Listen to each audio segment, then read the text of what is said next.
My name is Thomas Jesus Garza. I'm an associate professor in the Department of Slavic and Eurasian Studies and also the director of the Texas Language Center. Well, so many people, especially in the Western tradition, always go back to a quotation, a citation from the Old Testament, from Leviticus and Deuteronomy, the line, "The blood is the life." And it's funny because they don't use the first part of Leviticus and Deuteronomy, which is, "But do not eat of the blood, for the blood is the life." So it's actually an anti-vampire citation. But somehow that notion that in the Old Testament, these are our first references to some kind of vampiric drinking of blood. Truth be told, it's well before that. In Asia, about 3,000 years BC, we already have vampire stories both in China and Japan. The myth will start a bit later in South Asia, in India, and traveled to Europe around the year 1000. But it's actually, again, not really until about 9th, 10th, 11th century that the story makes its way up this Balkan peninsula into Europe proper. The story comes to Europe from a South Asian story, an Indian story of the goddess Kali. Kali is the goddess of death. The word itself means one covered in black. And so the idea is that this is the person, the creature that brings death to people, and she's often depicted holding a sharp and bloodied knife, and that is how she takes one's life, is taking the life through removing the blood from the body. And so that story, as it travels along, everything from Silk Road connections across the Bosphorus through Turkey up into the Balkans, the story of the, what we would call Western vampire, enters into Europe. Transylvania is a very real place, and for all that the myth of the vampire story is around this place that sounds as though it couldn't possibly exist any more than vampires really could exist, does exist to present day, and actually did have real historical vampires in it. So the place is actually located, Transylvania is a region between the borders of present-day Romania to the southeast and Hungary to the northwest. And this little region, bordered by the Transylvanian Alps and the Carpathian Mountains, is really fairly isolated. So two of our most famous vampires, historical vampires, come right out of this region. From the mid-1400s, the original vampire Vlad Tepes, the impaler Dracula, is actually a real-life historical figure who ruled in the area as what we now would call, and the residents of the area would call, a Christian crusader. The region was very much under threat in the 15th century from invading Muslim Turks coming up from the south, and Dracula was able to hold off these invaders with a fairly unorthodox methodology. He used frequently the technique called impalement, capturing a number of his enemies, and while they were still alive, putting them up on stakes run through their body and having the bodies then writhe in pain until they died, and putting these staked bodies all around the front line so that other troops coming in might think twice before entering the region. As a result, though Dracula, the historical figure, we don't have any records of him ever actually drinking any human blood. He did enough of these kind of bloodthirsty events during his relatively short reign that he got the term attributed to him, vampire. Very close to him, 100 years later, actually a distant relative, Elizabeth Bathory, our first historical female vampire, rules in Hungary during the mid-1500s. Very similarly, she develops a reputation as being a real-life vampire. She discovers in her own vanity, wanting to stay young, that one day when a servant girl accidentally cuts her in blood, combing her hair, the servant girl cuts Bathory's face, and a bit of blood falls on it, and as she rubs the blood away, she feels that her skin is being rejuvenated. And this begins a several-year trend of her collecting these servant girls, peasant girls, killing them, draining them of their blood, and using blood to wash and bathe in. So she also gets the reputation of being a historical vampire. And both of these figures are from this area, Vlad Tepes, Dracula, directly from the area of Transylvania, and Elizabeth Bathory from Hungary, just a bit away from it. So this region gets historically imbued with the idea of vampires.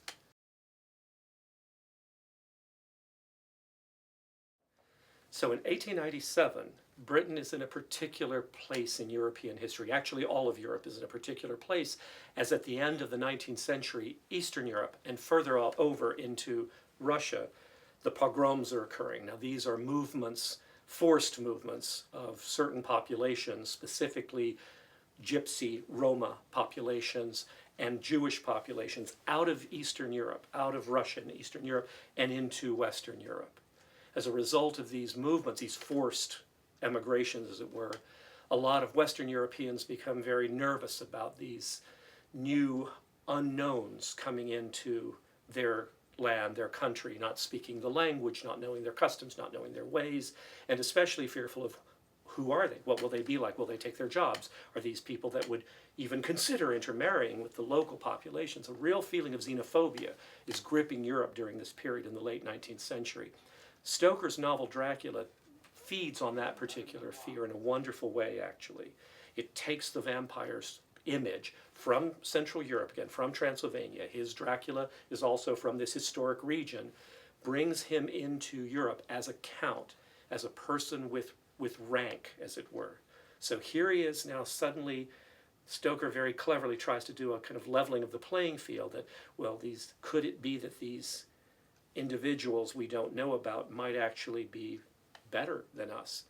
But casts him, of course, as a vampire. And in doing so, what Stoker does in a brilliant way is kind of hold a big mirror up, a sort of mirror of social, political, and cultural reality to his readers and say, take a look and see, are you one of these people that's quick to judge those coming into our country? So he's one of the first real social commenters in using the vampire scapegoat, so to speak, as an image, as a scapegoat, as a way of trying, in a sense, to educate the reading population of Britain at the time.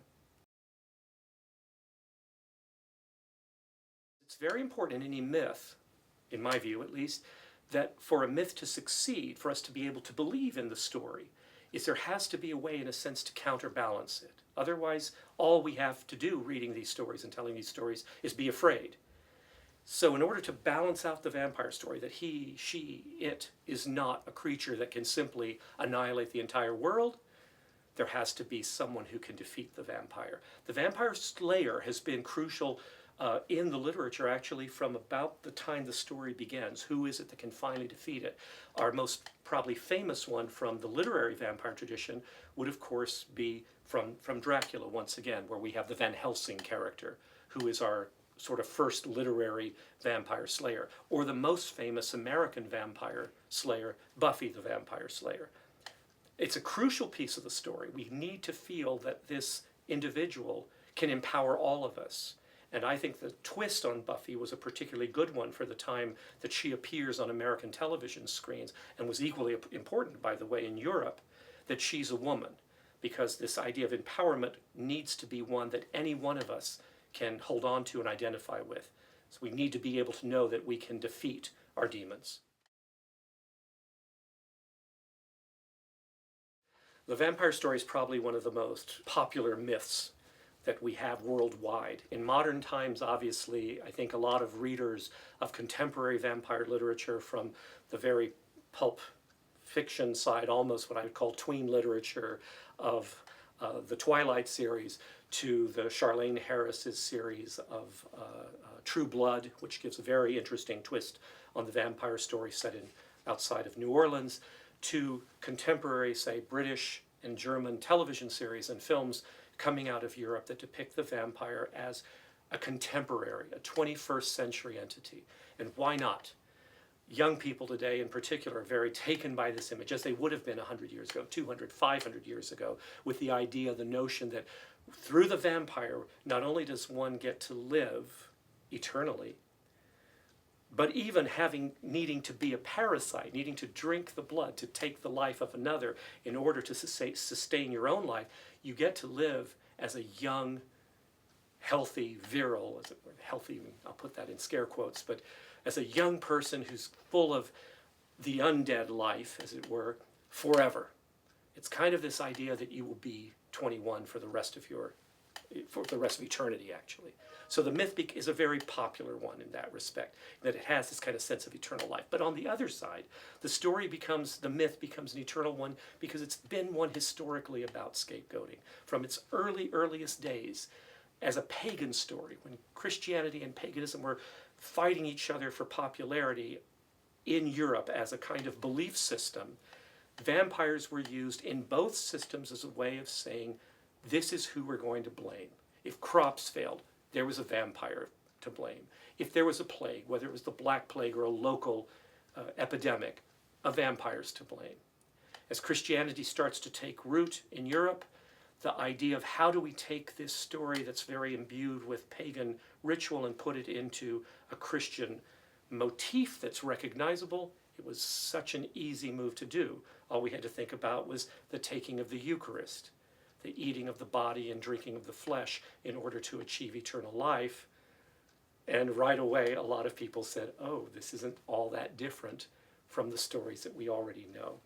So that's a bit of a stretch, and yet the story continues to keep this mystique about it into present day. So as the story today gets retold, we haven't lost that idea that the story of the vampire, the myth, if you will, of the vampire is one we associate with what we don't understand or what we fear, who we see as our enemy, whether it's the Black Death, the plague, whether it's Jack the Ripper, who was also given this moniker, vampire, whether it's Adolf Hitler, who was given the term vampire throughout Europe during World War II, or today, Al-Qaeda or ISIS in the contemporary press, given that same term. The vampire continues to live with this mythos of being that who embodies, the creature who embodies what we fear the most in our society today.